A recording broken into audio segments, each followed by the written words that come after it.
전능하사 천지를 만드신 하나님 아버지를 내가 믿사오며 그 외아들 우리 주 예수 그리스도를 믿사오니 이는 성령으로 잉태하사 동정녀 마리아에게 나시고 본디오 빌라도에게 고난을 받으사 십자가에 못 박혀 죽으시고 장사한 지 사흘 만에 죽은 자 가운데서 다시 살아나시며 하늘에 오르사 전능하신 하나님 우편에 앉아 계시다. 저리로서 산자와 죽은 자를 심판하러 오시리라. 성령을 믿사오며 거룩한 공예와 성도가 서로 교통하는 것과 죄를 사하여 주시는 것과 몸이 다시 사는 것과 영원히 사는 것을 믿사옵나이다. 아멘. 찬송가 284장입니다. 찬송가 284장. 오랫동안 모든 죄 가운데 빠져.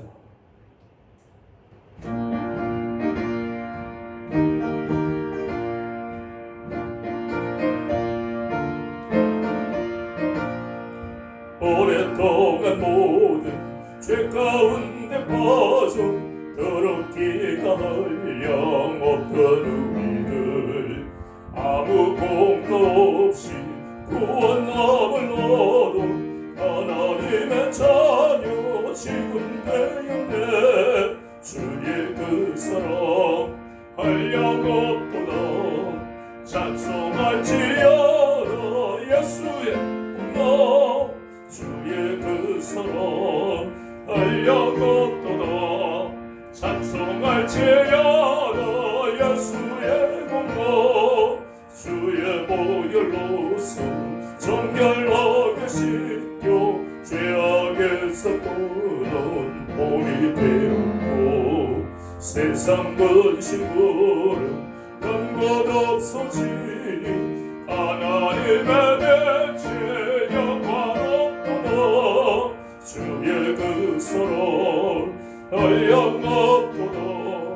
찬송할지어다 예수의 공로.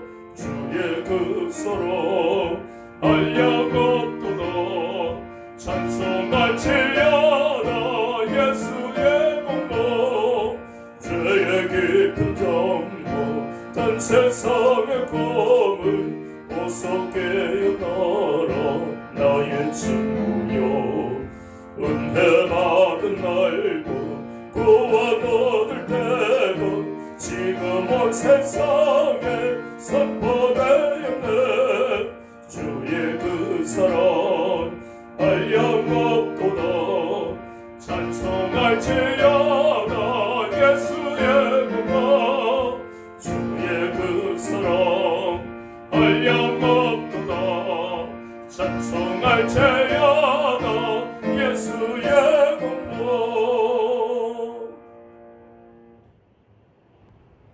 저희들을 사랑하셔서 세상과 구별을 하시고 하나님의 자녀가 되게 하신 이 놀라운 은혜를 베풀어 주심을 감사합니다.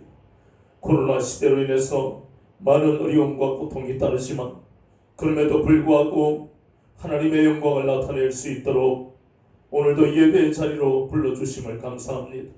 세상과 구별된 삶을 살게 하신 하나님은 신명기 6장 3절 8장 3절 말씀처럼 사람이 떡으로만 사는 것이 아니요 여호와의 배선하는 모든 말씀으로 산다고 저희들에게 교훈하셨습니다.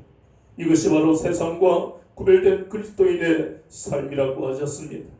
비록 우리가 비대면으로 이렇게 예배를 드리지만 그러나 전능하시고 무소부재하신 하나님께서는 어느 곳에 있든지 우리의 예배를 받아주실 것을 믿습니다.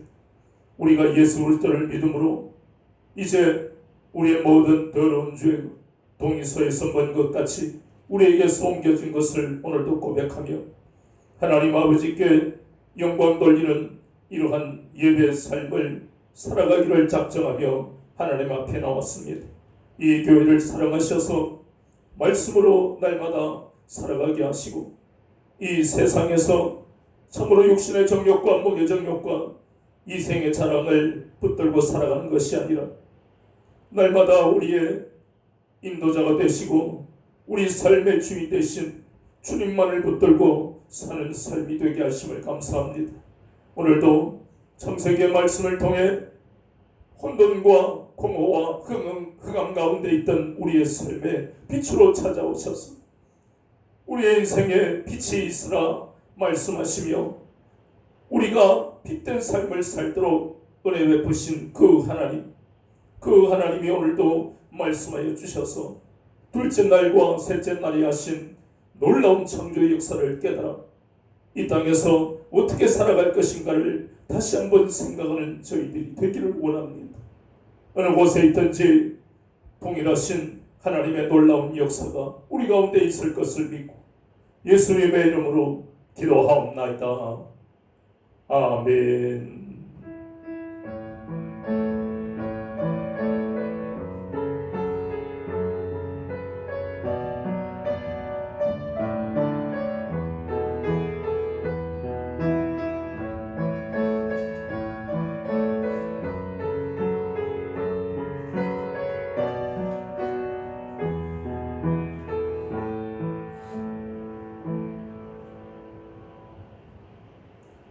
오늘은 창세기 1장 6절에서 13절까지 본문을 통해 세상과 구별된 삶이라는 제목으로 같이 은혜를 나누겠습니다. 하나님께서는 둘째 날에 궁창 위의 물과 궁창 아래의 물로 나누셨습니다. 그런데 창세기의 말씀을 보면 노아 이전의 인간의 수명은 평균 900세라고 합니다. 아담이 930세, 셋이 912세, 에노스가 905세, 게난이 950세, 마할랄렐이 895세, 야렛이 962세, 그리고 무두셀라가 969세, 라멕이 777세, 노아가 950세였습니다. 그런데 홍수가 오고 난 다음에 인간의 수명이 급격하게 줄어들기 시작했습니다. 오늘날 많은 과학자들은 태양으로부터 오는 빛 속에 인간에게 해로운 자외선이나 또 X선, 감마선 등이 궁창의 물, 본문 창세기 1장에 보면 궁창을 뭐라고 했습니까? 하늘이라고 했습니다. 하늘 위의 물을 통과하고 난 다음에 그 인간에게 해로운 이러한 것들이 없어졌다고 했습니다. 그것이 900세까지 사는 그런 놀라운 비밀이었던 것입니다. 그런데 홍수 이후에 우리가 잘 알다시피 궁창 위의 물, 하늘 위의 물이 다 쏟아지면서 이렇게 우리에게 해로운 X선이나 감마선 등 이것이 결국 인간의 수명을 줄어들게 만들었다는 것입니다. 하나님은 또 셋째 날에 땅과 바다를 만드셨습니다. 땅은 각기 종류대로 씨 맺는 채소, 씨 가진 열매 맺는 나무를 창조하셨습니다. 하나님은 이 씨 맺는 채소와 씨 가진 열매 맺는 나무를 창조하실 때에 서로 다르게 구별하여 창조하셨는데 여기에는 오묘한 하나님의 창조의 계획이 있습니다. 레위기 19장 19절의 말씀에 너희는 내 규례를 지킬지어다. 내 가축을 다른 종류와 교미시키지 말며 내 밭에 두 종자를 섞어 부리지 말며 두 채를 직조한 옷을 입지 말지며 이렇게 말씀하고 있습니다. 하나님의 이 오묘한 구별하시는 창조의 원리를 사람이 혼란스럽게 하면 안 된다고 말씀하고 있습니다. 그런데 우리가 알다시피 유전공학에서 보면 이것을 혼란스럽게 하고 있는 것을 우리는 알고 있습니다. 라이거라는 말이 있습니다. 라이거가 무엇입니까? 이것은 수사자와 암호랑이의 교미, 그리고 타이곤이라는 말이 있습니다. 이것은 숫호랑이와 암사자의 교미를 통해서 태어나는 것을 말하는데 대부분은 번식 능력이 없는 것을 볼 수 있어요. 또 토마토 하는 것을 들어보셨을 거예요. 뿌리에는 감자가 그리고 줄기에는 토마토가 열리는 것이죠. 무추라는 말도 있습니다. 땅 위에는 배추고 땅 속에는 무가 자랍니다. 이러한 유전공학은요, 하나님의 창조 원칙을 어기는 것입니다. 이러한 모든 것은 유전공학이 아니라 품종을 개량해야만 되는 것이에요. 하나님이 셋째 날에 창조하신 그 창조의 원리를 보면 하나님은 모든 것을 창조하실 때 질서 있게 구별하여 창조하셨습니다. 그것이 하나님의 창조의 계획이셨어요. 우리도 마찬가지입니다. 하나님의 자녀로 이 땅에 살고 있지만 우리는 세상과 동화되어서는 안 되는 것입니다. 하나님은 우리가 잘 알다시피 출애굽기에 보니까 애굽에 10가지 재앙을 내리셨는데 애굽 백성들에게는 그 재앙이 내려졌지만 그러나 이스라엘 백성들이 사는 고센에서는 하나님의 재앙이 내려지지 않는 그러한 장면들을 우리는 출애굽기 8장부터 볼 수가 있어요. 이것이 무엇입니까? 이것이 바로 하나님의 구별하시는 그런 의미입니다. 하나님의 백성들이 어떻게 살아야 할 것인가 하는 것을 우리는 이 말씀을 통해 알 수가 있는 것입니다. 우리는 과거에 세상 풍조를 쫓아가던 그런 인생이었어요. 에베소서 2장 2절에서 3절 말씀을 보면 우리는 육체와 마음이 원하는 대로 살아가듯 본질상 하나님의 진노의 자녀였다고 말씀하고 있습니다. 로마서 3장 16절에도 하나님의 없는 인생은 파멸과 고생의 길을 걸어간다고 말씀하고 있습니다. 그런데 에베소서 2장의 말씀처럼 긍휼이 풍성하신 하나님이 우리를 사랑하신 그 큰 사랑을 인한 허물과 죄로 죽은 우리를 예수 그리스도의 십자가의 보혈로 다시 살리시고 하나님과 화목하게 하셨습니다. 예수 그리스도의 죽으심과 부활하심에 연합한 자가 되었다는 것입니다.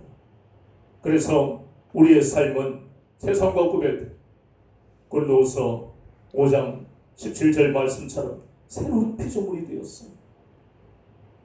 고린도후서에 보면 또 2장 15절과 3장 3절에 말씀하시기로 그리스도의 향기가 되었고 그리스도의 편지가 되어야 된다는 말씀입니다. 구별된 삶을 살아야 된다는 것입니다. 우리의 노력과 공로로 하나님의 자녀가 된 것이 아니기 때문에 하나님이 우리를 그 크신 사랑으로 전적인 하나님의 섭리로 우리를 세상과 구별해서 하나님의 자녀로 살게 하시는 이유가 바로 여기에 있는 것입니다.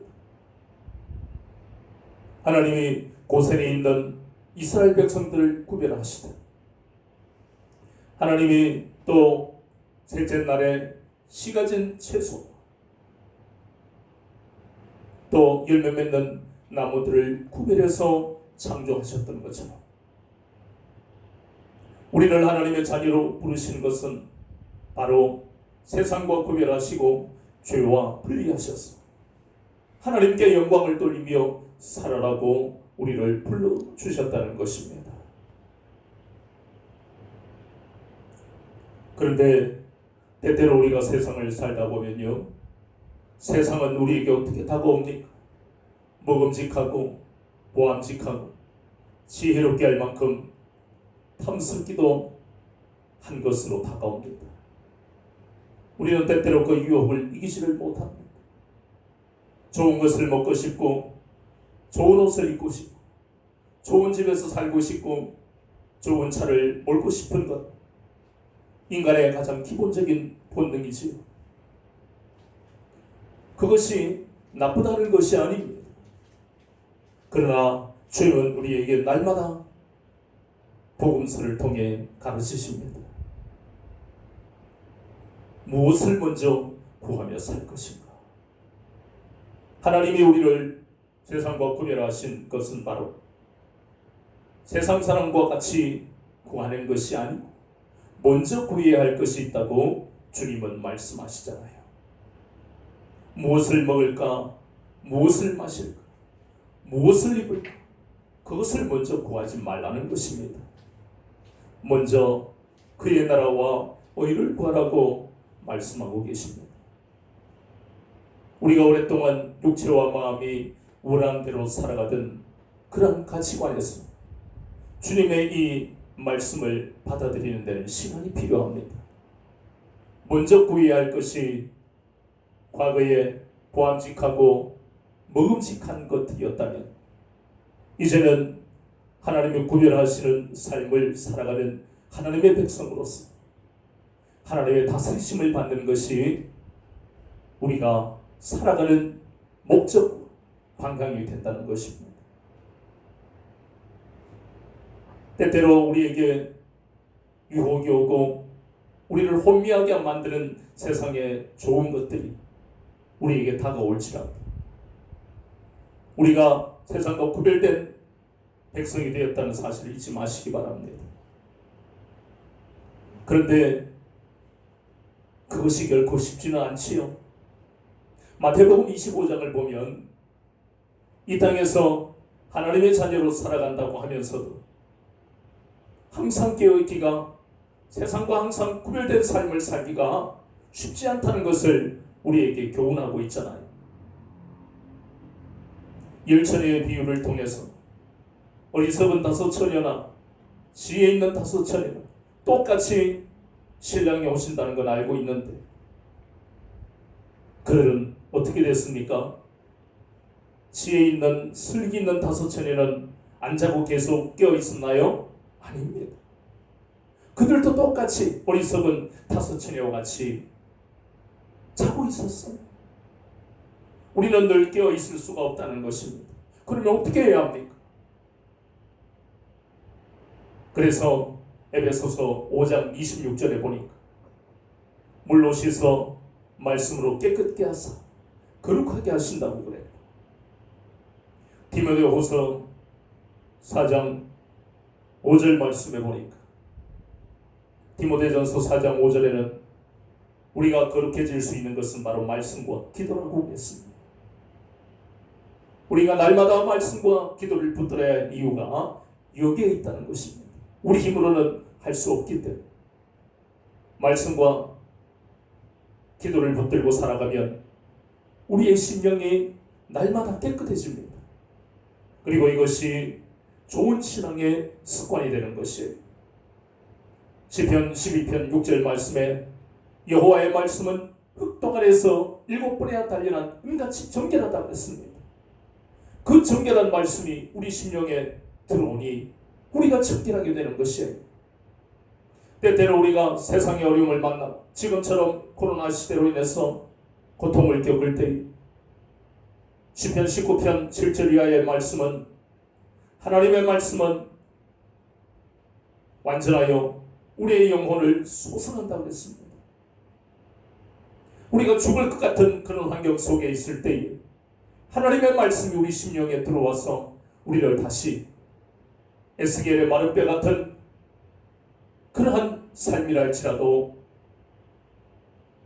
새 영을 불어 넣으시고 새 삶을 살도록 역사하는 힘이 하나님의 말씀에 있다는 것이에요. 그래서 우리가 말씀을 붙들어야 됩니다. 그것이 습관이 되어야 돼요. 좋은 습관을 만드는 것은 결코 쉽지 않습니다. 그러나 우리가 잊지 말아야 할 것은 우리가 말씀을 넣고 기도를 게을리하면 마귀는 우리도 모르는 사이에 우리의 심령 속에 들어와서 우리의 정체성을 혼란스럽게 만들고 우리의 자존감을 낮게 만들고 마침내는 우리가 받은 좋은 것들을 빼앗아가 버립니다. 날마다 좋은 습관을 가져야 하는 이유가 분명하기 때문에 말씀과 기도가 습관이 되는 그러한 삶을 살아야 합니다. 그렇지 못한 사람의 경우를 우리는 아브라함을 통해서 봅니다. 아브라함은 하나님의 부르심에 응답해서 갈대아인의 우르에서 떠나 하나님이 지시하신 땅으로 왔습니다. 얼마나 대단한 믿음입니까?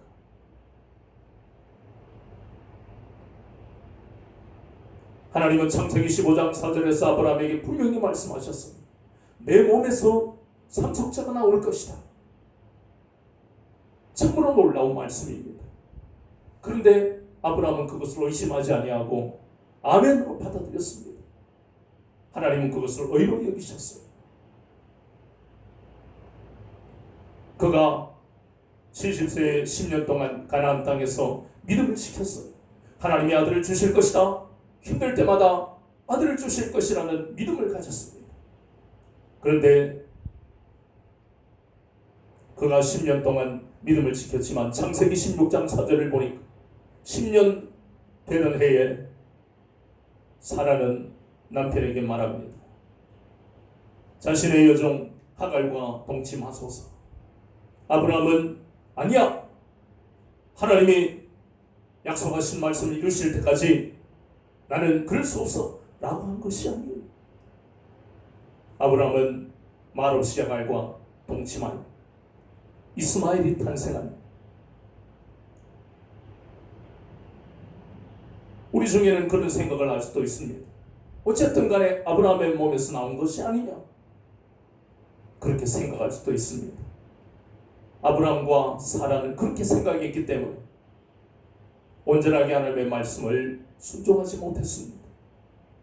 하나님은 아브라함과 사라 사이에서 자식이 나올 것을 말씀하셨지 다른 어떤 여자와의 사이에서 자식을 주신다고 말씀하신 것이 아닙니다.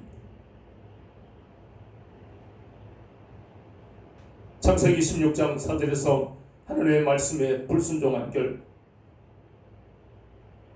결국 그는 99세나 되어서 나타나신 그 하나님, 그러니 결국 그가 75세부터 85세까지 믿음을 지켰는데 14년 동안 단절되는, 하나님과 단절되는 고통을 겪었잖아요. 다윗도 마찬가지입니다. 하나님은 사울 왕에게 쫓겨다니면서도 전적으로 하나님을 신뢰하고 시편 18편 1절 2절 말씀처럼 나의 힘이 되신 여호와여 내가 주를 사랑하나이다. 고난 가운데서도 밤마다 기도의 손을 내리지 않았던 그 신실한 다윗이었는데 사무엘하 11장을 보면 백향목 아름다운 궁에 하나님이 평안하게 하셨을 때 그는 하나님 앞에 살인과 간음이라는 끔찍한 죄를 저질렀습니다. 비록 그의 회개로 죄는 용서받았지만 그러나 하나님은 그 다윗 집안의 칼이 떠나지 않을 것이라고 예언하셨지 않습니까? 이토록 아브라함이나 다윗은 대단한 인물들이지만 끝까지 믿음을 지키는 것이, 하나님의 다스리심을 받는 것이 얼마나 힘든가 하는 것을 우리에게 보게 하는 것입니다.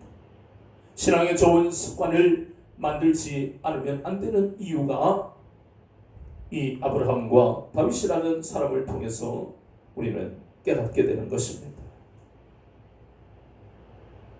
이제 우리는 창세기 1장 6절에서 13절까지 본문에서 하나님이 둘째 날과 셋째 날에 보이시는 창조의 역사를 통해 이렇게 하나님께서 씨 맺는 채소와 씨가 진 열매 맺는 나무들을 구별하시고 질서 있게 창조하신 이 원리 속에서 하나님이 사랑하시는 자녀들 똑같이 구별된 삶을 살기를 원하시는 것을 우리는 본문을 통해 발견하게 됩니다. 세상은 날마다 발전하고 비약적인 놀라운 모습들을 보이고 있습니다. 그러나 변함없이 우리가 가져야 하는 것은, 그럼에도 불구하고 하나님께 영광을 돌리며 살아가는 세상과 구별된 삶을 사는 것이 우리 인생의 목적인 것을 잊지 마시고 하나님의 말씀을 통해 늘 심령을 깨끗하게 하고 말씀과 기도로 좋은 신앙의 습관을 가지시고 그래서 마침내 구별된 삶을 살며 하나님을 기쁘시게 하는 저와 여러분 되시기를 주님의 이름으로 부탁을 드립니다. 찬송가 445장입니다. 찬송가 445장입니다. 태산을 넘어 험곡에 가도. 찬송가 445장을 부른 후에 축도함으로 주일 예배를 마치겠습니다. 찬송가 445장입니다.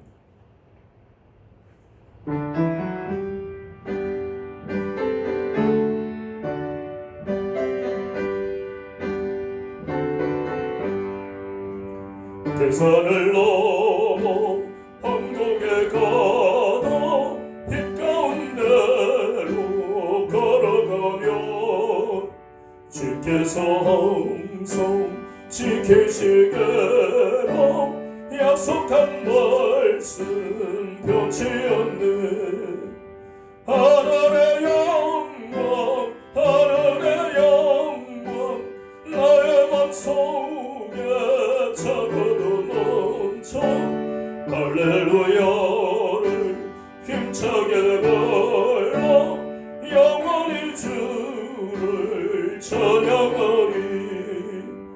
캄캄한 마음에 다닐지라도 주께서 나의 길 되시고 나에게 밝은 빛이 되시니 길 잃어버릴 염려 없네.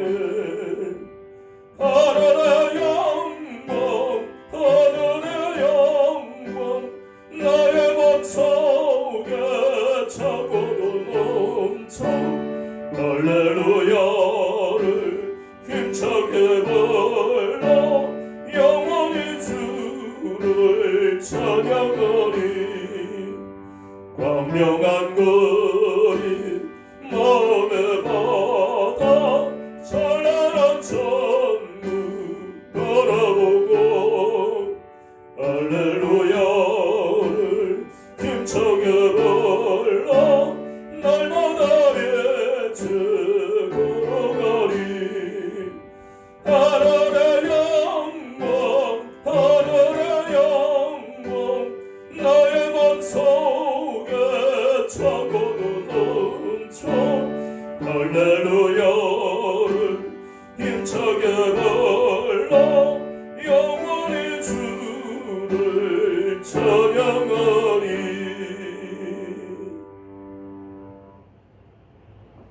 지금은 육체와 마음이 원하는 대로 살아가던 우리를 죄에서 건져주신 우리 주 예수 그리스도의 구원의 은혜와 우리 죄에 대하여 단번에 짐을 되도록 아들을 내어주신 하나님 아버지의 만극하신 사랑하심과 하나님의 자녀가 된 우리를 세상에서 구별된 삶을 살도록 도우시며 진리 가운데로 우리를 인도하시는 성령님의 충만한 은혜가 오늘도 구별된 삶을 살기를 작정하며 날마다 말씀과 기도를 붙들고 좋은 습관을 가지기를 원하는 순복음 생명의 말씀 교회 성도들 머리 위에 코로나로부터 고통받는 이 나라 이 땅의 백성들 위해 지금부터 영원토록 함께 하시기를 축원하옵나이다. 아멘.